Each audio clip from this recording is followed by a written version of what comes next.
Imagine exploring the great outdoors with the power of AI in your pocket. BaMI's extensive database ensures accurate identification, helping you distinguish between edible and non-edible species of berries and mushrooms.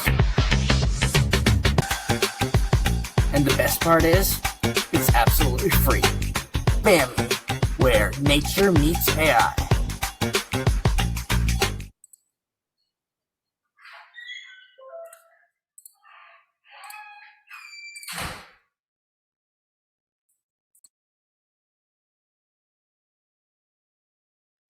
Our product BaMI was created to make sure that, that everyone's hiking experience would be safer and more enjoyable. What it does is when you take a picture of a berry or mushroom, it'll identify it of what type of species it is and if you can eat it or not.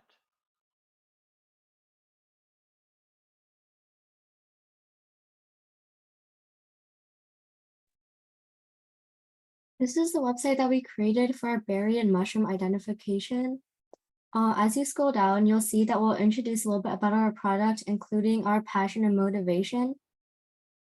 There is also a section where you can try out our product. All you have to do is upload a picture of a berry or a mushroom.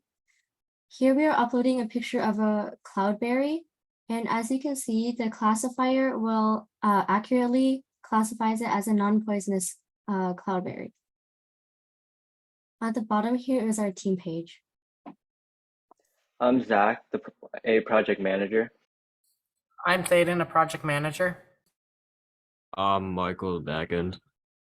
I'm Alice, the front end. I'm Aarush on machine learning. I'm Niam, also machine learning. And this is our wonderful instructor, Nikita.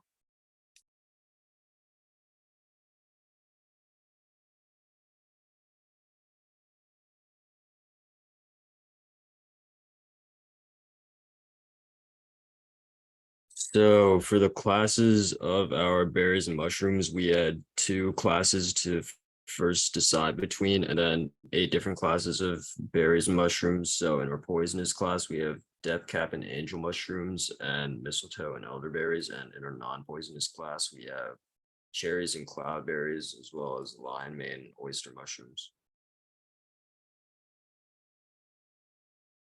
And when we gathered our data sets, we used Serve API, which allowed us to get a couple hundred of photos per each class.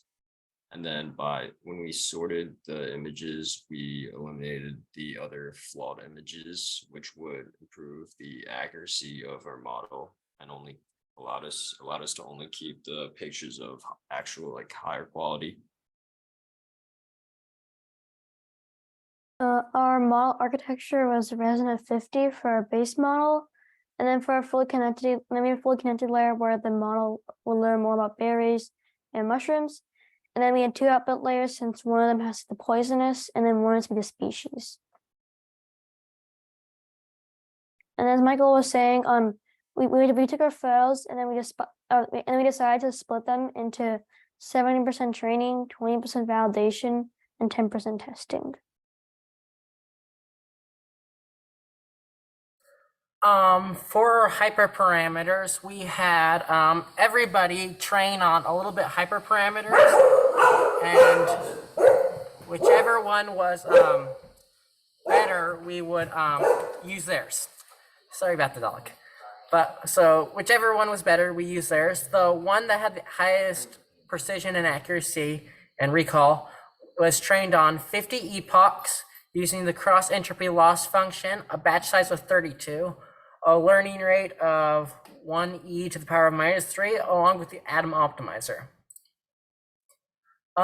Because we were dealing with important things that we would want to know how many we got wrong as well as how many we get right, because we're dealing with things that could potentially kill you, we decided to also include precision and recall and not only accuracy. For our class accuracy, we had 83%. Our class precision was 82%. Our class recall was also 82%.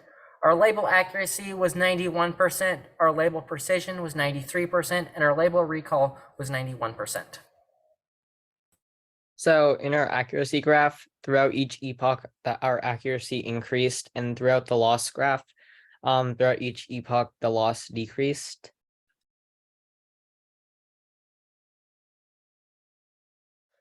The first confusion matrix shows the predicted class compared to the true class, while the second one shows the predicted label compared to the true label. The predicted class would be the class that the model thought the barrier mushroom was, and the true class is what was the actual species of the barrier mushroom. In this one, it's if it's poisonous or not, what the model predicted and what it actually was. And since most of the data is like in the diagonal, that means that our model is pretty accurate.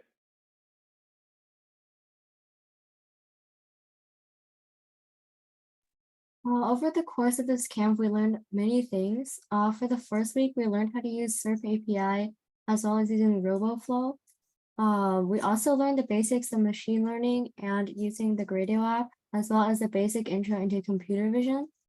For the second week, we learned how to use HTML mainly for the front end, and also we worked on training our machine learning model and learning about neural networks in CNN.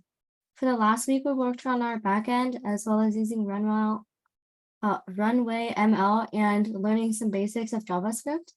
Overall, we learned a lot of teamwork, problem solving, and communication working as a group. Thank you for listening to our presentation. If you have any questions, we'll be happy to answer them.